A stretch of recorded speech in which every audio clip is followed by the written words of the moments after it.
Bonsoir et bienvenue dans ce 19-20, édition spéciale en direct du Salon de l'Agriculture. Les Hauts-de-France sont à l'honneur aujourd'hui dans la plus grande ferme de France qui vous accueille jusqu'à dimanche.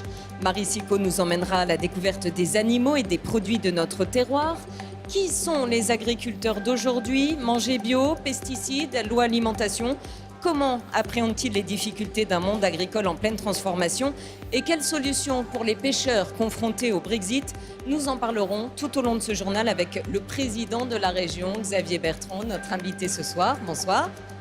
Mais tout d'abord, sachez-le, la star cette année du salon est une nordiste. Elle vient de l'Avesnois, elle s'appelle Imminence et sa robe blanc-bleu fait bien des envieux sous les flashs des photographes. Laurent Navez et Marie-Noëlle Grimaldi ont passé cette journée à ses côtés. C'est une image que les visiteurs ne voient jamais. Bien avant l'ouverture des portes, le hall élevage ressemble à une immense étable envahie de paille et de foin. T'as dormi? C'est l'heure des soins aux animaux, l'heure du réveil aussi pour Imminence. Il va aller à la traite, lui. Et après, elle va aller à la douche. Devant la salle de traite, des dizaines de vaches attendent leur tour. Imminence leur passe devant. Madame est prioritaire. C'est l'égérie et puis on a pas mal de rendez-vous avec certaines personnalités qui vont venir aujourd'hui, donc il ne faut pas qu'on perde trop de temps. 10 minutes de traite, puis toilette en plein air. Savon et eau froide pour la seule sortie de la journée. C'est une star, donc il faut qu'elle soit bien propre. Hein. Ah Mimi, la mamelle c'est bon? Retour au box sur un lit de paille fraîche. Quelques minutes de calme encore avant la cohue. On va être ressollicité. On a vraiment tout public, hein. C'est là que c'est plaisir aussi à informer les gens de notre métier, quoi. 9h, ouverture des portes, le public se précipite sur Imminence, l'animal le plus photographié du salon. Moi, je trouve que c'est une belle bête. Surprenante, hein? Sympathique, hein? Pendant ce temps, Gilles Druet a troqué la salopette pour la veste chemise. Une longue journée d'échange commence avec les élus de passage au salon. Imminence, elle, enchaîne les photos en ruminant tranquillement. Et on rejoint tout de suite Marie Sicot auprès d'Imminence. Alors après avoir accueilli encore aujourd'hui des milliers de visiteurs, le salon s'apprête à fermer ses portes. Où Imminence va-t-elle passer la nuit, Marie? Eh bien, Virna, Imminence va passer la nuit dans son box, dans cet enclos où elle accueille tous les jours les visiteurs qui viennent la voir. Alors, il y a une demi-heure à peu près, elle est allée. Alors, vous entendez résonner là, le salon va bientôt fermer ses portes. Elle est allée, Imminence, à la traite il y a une petite demi-heure. Et ici, c'est un rituel forcément qui démarre tous les soirs à partir de 17h30 pour permettre justement aux visiteurs d'aller assister à ce moment. Et cela nécessite forcément des mesures de sécurité assez particulières pour que tout le monde puisse se côtoyer dans les allées, les visiteurs, mais aussi les bêtes. Et vous le demandiez, Virna, pour répondre à votre question, d'où vient le lait collecté ici, où va-t-il? C'est une coopérative laitière de Saint-Denis-l'Hôtel dans le Loiret qui vient le chercher tous les jours et ça depuis 10 ans. Oui, parce que d'où il vient, ça, on le sait. Merci beaucoup, Marie. On reviendra vers vous dans quelques minutes. Alors, au total, ce sont près de 700 000 curieux qui vont arpenter les allées du salon d'ici dimanche. Le pavillon des Hauts-de-France, c'est 700 mètres carrés consacré aux richesses de notre terroir, ail d'Arleux, moules de Bouchot, petit cœur de Picardie, haricots de Soissons, sans oublier la bière, bien sûr. De quoi séduire les visiteurs. Écoutez ce qu'ils pensent de nos produits. Il a du goût et puis c'est vraiment quelque chose de terroir. Très bien, très bien. J'en boirai pas tous les jours. Au petit déjeuner comme le petit punch. Elle est originale, très doublonnée, très aromatique. Donc c'est des bières qui changent, qu'on ne trouve pas partout. C'est très bon, c'est très bon. Elle n'est pas du tout farineuse, elle est goûteuse. Pour de la pomme de terre, moi j'adore la pomme de terre, mais là franchement, celle-ci elle est vraiment très, très bonne. On vient toujours ici acheter notre maroilles. Pourquoi vous venez chercher du maroilles? Eh ben, parce qu'on aime ça et parce que on trouve qu'il est délicieux. On préfère l'acheter ici qu'en grande surface. Voilà. Xavier Bertrand, merci d'être avec nous. Y a-t-il un produit régional pour lequel vous avez un petit faible sur le salon? Ah non, tous. D'ailleurs, je suis gourmand, ça se voit. Non, il y a un ensemble parce que vous avez parlé tout à l'heure de la bière. On a aussi le champagne, ne l'oublions pas. 10% de la production nationale de champagne se fait dans les Hauts-de-France, notamment dans le sud de l'Aisne. Mais on a une diversité terrible et je pense que les gens sont très fiers, notamment ceux qui sont de la région des Hauts-de-France, mais aussi les visiteurs, de voir qu'on réalise autant de choses. Alors, dans le stand des Hauts-de-France, vous avez choisi de mettre à l'honneur cette année les signes officiels de qualité et d'origine. De quoi s'agit-il ? Tout simplement pour montrer que ce qu'il y a dans l'assiette, c'est sûr. Il y a vraiment une sécurité, une qualité alimentaire qui est faite par nos paysans, qui est remarquable. Et ces labels, c'est pour montrer que ce n'est pas de la pub, ce n'est pas de la com, c'est du concret. Alors, ce que je vous propose, c'est de vous arrêter un instant sur le profil de la région. Que représente l'agriculture dans les Hauts-de-France? Combien d'emplois? Dans quelle filière? Comment se classent nos productions? L'agriculture dans la région, en chiffres, c'est signé Hélène Toneillet. Les Hauts-de-France sont une grande région agricole. 55 000 actifs permanents travaillent ainsi dans l'agriculture. Et grâce à eux, on décroche la première place des régions productrices d'Europe pour les pommes de terre, les betteraves à sucre, le blé. Première région de France pour la production de légumes en tout genre. En revanche, les productions animales sont moins représentées. Nous sommes 5e pour le lait, la viande de poulet et de porc, 8e pour la viande bovine et 4e pour les œufs. Du fait de ces cultures, notamment céréalières, la région a une taille moyenne d'exploitation supérieure à la moyenne nationale, avec 78,5 hectares. Un chiffre qui cache des disparités. Un peu moins d'un tiers sont vraiment petites, un autre tiers très grandes. De grandes étendues qui permettent aujourd'hui aux Hauts-de-France d'être une des plus riches régions agricoles de l'Hexagone.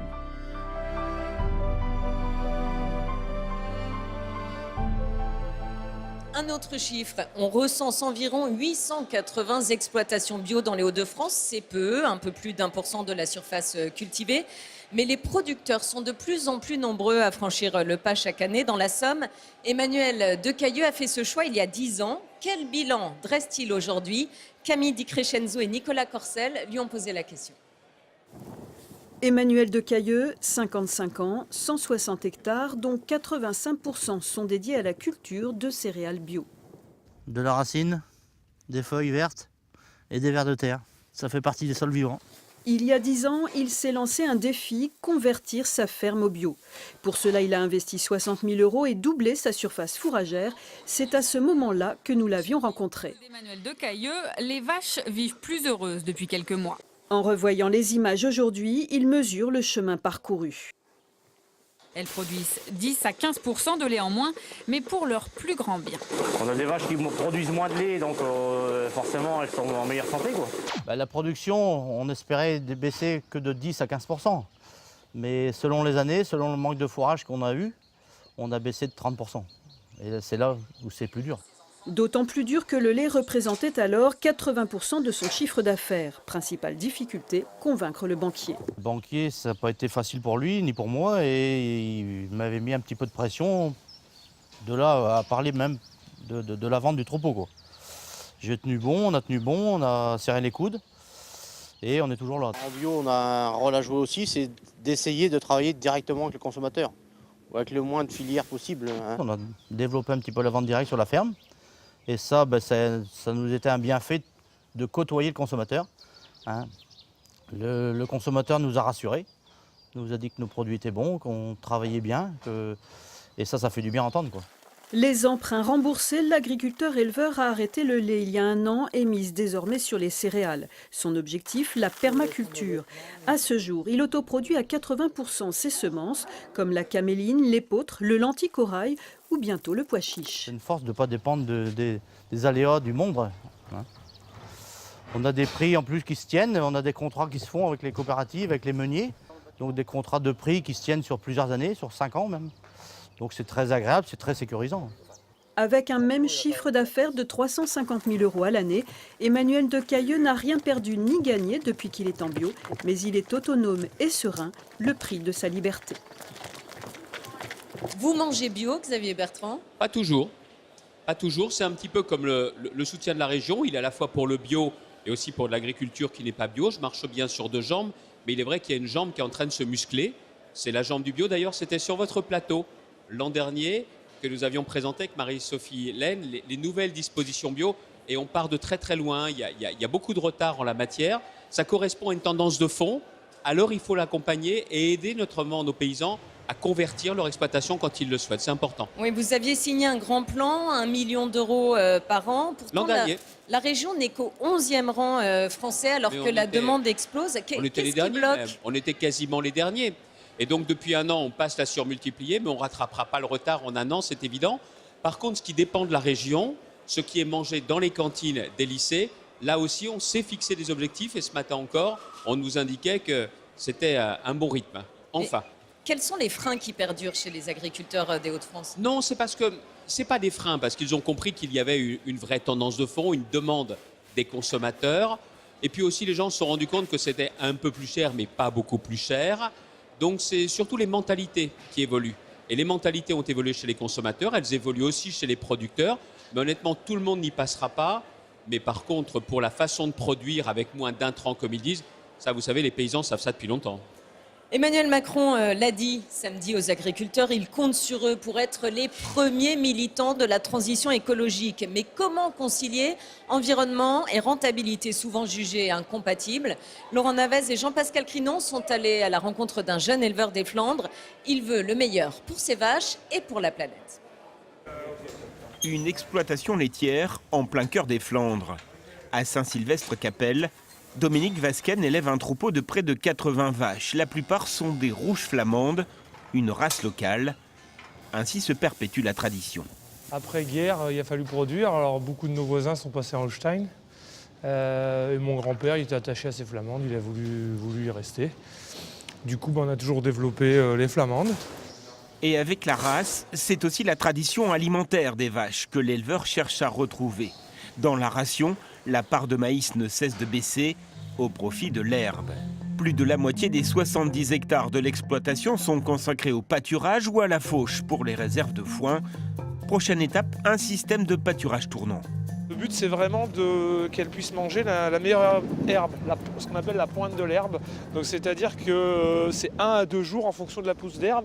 Et donc, tous les jours, on vérifie, quand on va les chercher, on vérifie où on en est de l'herbe, si on les remet dans le parc un 2e jour ou si on passe au parc suivant.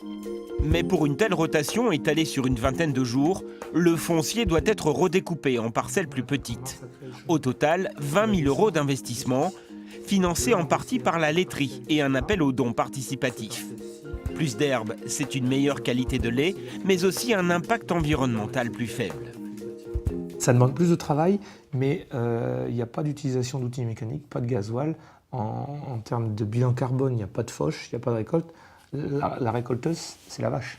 Donc c'est ce qui est le plus économe et en coût, en énergie, et notamment du coup le bilan carbone est le meilleur. L'objectif est de baisser de 23% les émissions carbone de la ferme en 3 ans et de réduire les achats d'aliments bovins. L'écologie au service de la rentabilité, c'est aussi inscrit dans la vieille tradition de la rouge flamande. Autre thème qui va vous intéresser, Xavier Bertrand, la pêche, poisson, d'eau profonde ou pêche côtière. N'oublions pas, Marie Sicot, que Boulogne-sur-Mer est le premier port de pêche français. Oui, Virnaï, ce secteur de la pêche, il est largement représenté ici sur le village des Hauts-de-France. D'ailleurs, on a vu beaucoup de visiteurs s'arrêter devant ce bel étalage de poissons que vous voyez juste derrière moi. Ils se prennent même en photo devant. Ils en profitent aussi pour goûter aux recettes qui sont préparées par des chefs. Alors ici, c'est un moment festif, mais tous les professionnels que nous avons rencontrés gardent bien en tête qu'il y a un Brexit qui se prépare pour dans un mois. Et forcément, le rétablissement des frontières avec le Royaume-Uni aura des conséquences sur la pêche dans notre région. Cela inquiète les pêcheurs et c'est ce que vous allez voir dans ce sujet d'Isabelle Girardin et Nathalie Aberer. Il est 17h, le Jérémy Florent part en mer.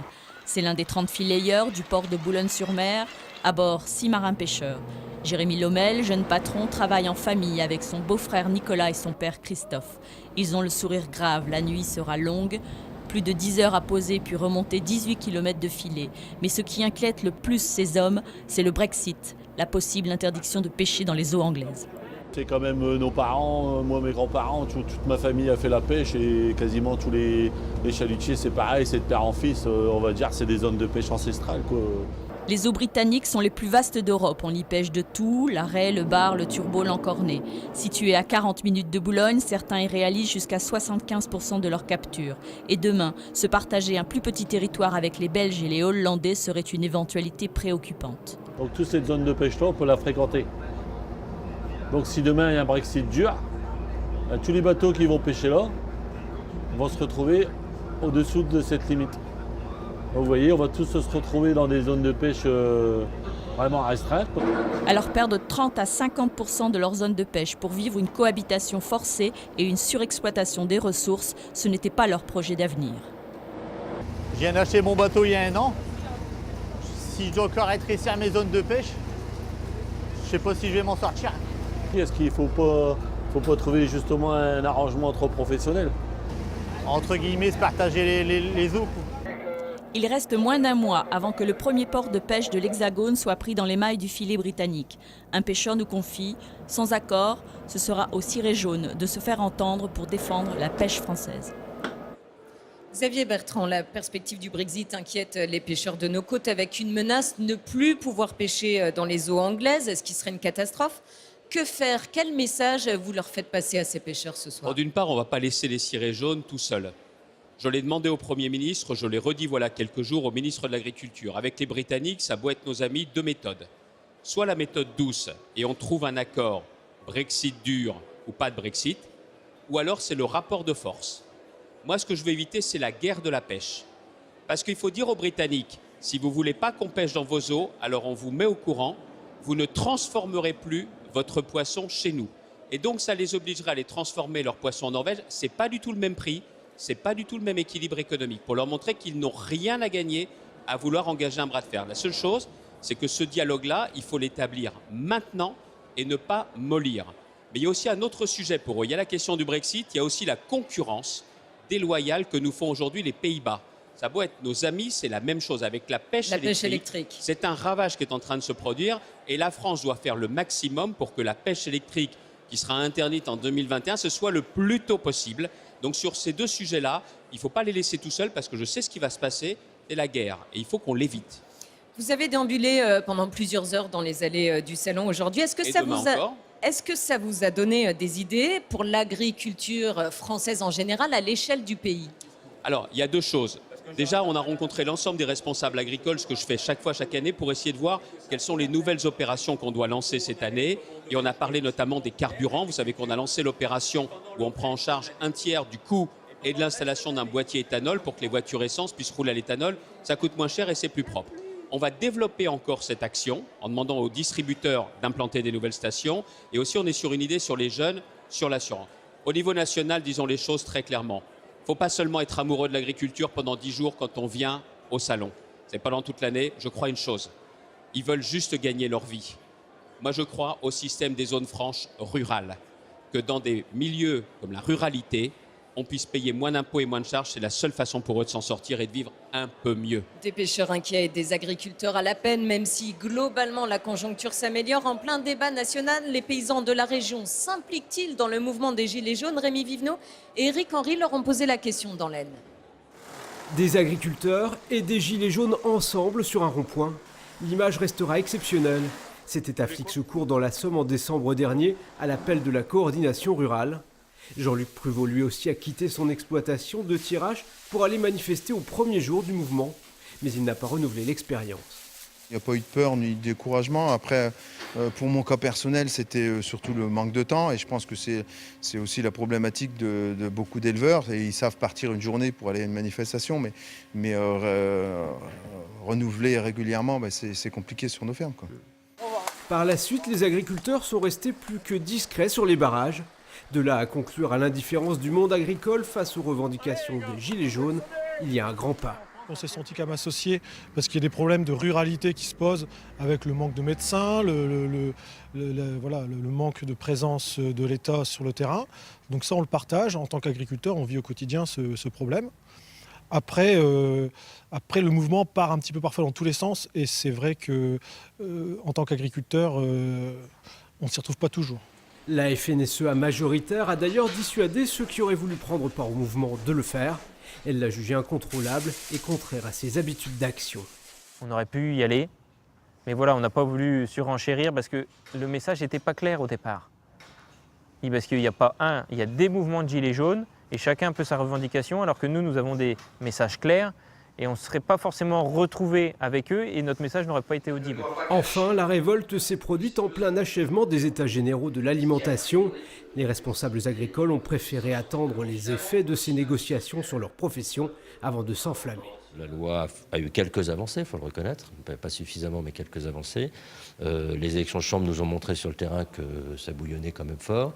Donc on met dans le débat national toutes ces attentes. S'il n'y a pas de réponse dans le débat national positive pour l'agriculture dans les mois qui viennent, on attend beaucoup du président de la République au moment du salon de l'agriculture d'avoir un discours justement, un discours et des actes bien sûr. Le gouvernement est donc prévenu, la mobilisation du monde agricole n'a pas eu lieu, mais ce n'est peut-être que provisoire. Il brandit en tout cas la menace. Et avant de retourner auprès des animaux, tour d'horizon de l'actualité de la région à la une Ascoval. Le gouvernement se donne 1 mois pour trouver un repreneur. D'ailleurs, Xavier Bertrand va vous entendre dans le reportage. La métropole lilloise interdite aux véhicules les plus polluants ce mercredi. Seules les voitures équipées d'une vignette critère numérotée de 0 à 3 seront autorisées à rouler. Une décision du préfet qui fait suite à 3 jours consécutifs de pollution aux particules fines. Une délégation d'Ascoval à Bercy pour la 8e fois pour trouver une issue au sort de leur usine. Autour de la table, Bart Gruyert, le PDG d'Altifort, les représentants des salariés, des élus locaux et Bruno Le Maire. La réunion dure une trentaine de minutes et acte que la reprise se fera sans Altifort. Si on avait su au mois de novembre la situation d'Altifort, on aurait pu se retourner avec de la trésorerie, rappeler des industriels le moment venu, et puis oui, on ne serait pas là dans une course contre la montre qui nous empêche de dormir. 1 mois, c'est le délai fixé pour trouver un nouveau repreneur.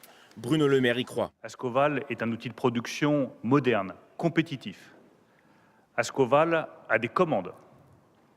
Et Ascoval a un atout majeur qui est la qualité de ses salariés, leur savoir-faire et leur engagement sur le site. Ça vaut le coup de se battre pour Ascoval. Ascoval est soutenu par l'État et les collectivités. De nouveaux clients arrivent. Pour le directeur, ces signes doivent rassurer de potentiels repreneurs. Il y a un fait nouveau quand même, c'est qu'on a un carnet de commandes qui se remplit. Ça c'est tout à fait nouveau et il se remplit plus vite que ce qui avait été dans le business plan d'Altifort d'ailleurs, donc dans ce qu'on avait prévu. Une dizaine de repreneurs sont intéressés, des industriels et des fonds d'investissement. Condamné en appel à 3 ans de prison, dont 2 fermes, l'ex-gérant de la société qui en 2011 a fourni des steaks contaminés au magasin Lidl n'était même pas présent au tribunal. À l'époque, 16 jeunes enfants avaient été victimes de la bactérie E. coli, à l'instar de Nolan, 10 ans, paralysé à vie. Opération séduction pour l'industrie à Saint-Quentin. C'est des pièces très techniques. 2000 collégiens et lycéens ont pu assister à des démonstrations. Ici, la Fédération de la plasturgie tente de donner des idées d'orientation aux élèves. Les industriels se battent pour avoir des alternants chez eux et même forment directement des gens en entreprise parce qu'ils n'ont pas le temps. Un secteur qui recrute et qui peine à combler la demande, le French Fab Tour tente de changer l'image parfois négative de l'industrie. On a des idées reçues et puis finalement elles disparaissent un peu en découvrant les différents ateliers, quoi. On a vu qu'ils créaient du fil, des voitures, enfin plein de choses, des brosses à dents, tout ça, et en fait c'est pas du tout ce que j'imaginais. L'industrie, c'est plus l'industrie à la Zola. On est vraiment dans une industrie 4.0, digitalisée, avec de la robotique, de l'intelligence artificielle, de la data. Et c'est ça qu'il faut montrer aux jeunes, et c'est ça qu'il faut montrer aux demandeurs d'emploi aujourd'hui, qui peut-être ne se projettent pas, alors qu'ils ont toutes les compétences pour venir travailler dans l'industrie. Une trentaine d'entreprises étaient présentes sur l'événement, toutes locales, comme les fonderies de Souglan, basées à Saint-Michel en Thiérache. L'usine multicentenaire cherche à embaucher. Nous recrutons entre 3 et 5 personnes, aussi bien sur des postes techniques que sur des postes, on va dire, de terrain. Mais pour nous, on a un tel savoir-faire que ce sont des artisans, voire même des maîtres artisans que nous recherchons. Les demandeurs d'emploi étaient aussi courtisés, 200 offres leur étaient proposées. Marie Sicot, vous êtes de retour auprès des éleveurs de la région et de leurs bêtes et c'est bientôt l'heure de la traite pour certaines d'entre elles. C'est l'heure de la traite, c'est en ce moment même l'heure de la traite pour toutes ces vaches qui sont ici. Regardez, je voulais vous montrer Jamaïque et Glamour parce qu'elles ont gagné le grand concours agricole ici, c'était hier. Elles sont passées à la traite justement, maintenant un peu de maïs, un peu de foin et ça va être l'heure d'une bonne nuit de sommeil bien méritée. Merci beaucoup Marie et c'est la fin de cette édition spéciale en direct du Salon de l'Agriculture. Xavier Bertrand, merci beaucoup d'avoir été à nos côtés ce soir. Dans un instant, l'édition nationale et on se quitte sur ces images des belles terres agricoles de notre région, un patrimoine vivant à préserver et à défendre ainsi que tous ceux qui le font vivre. Je vous souhaite une très belle soirée. À demain.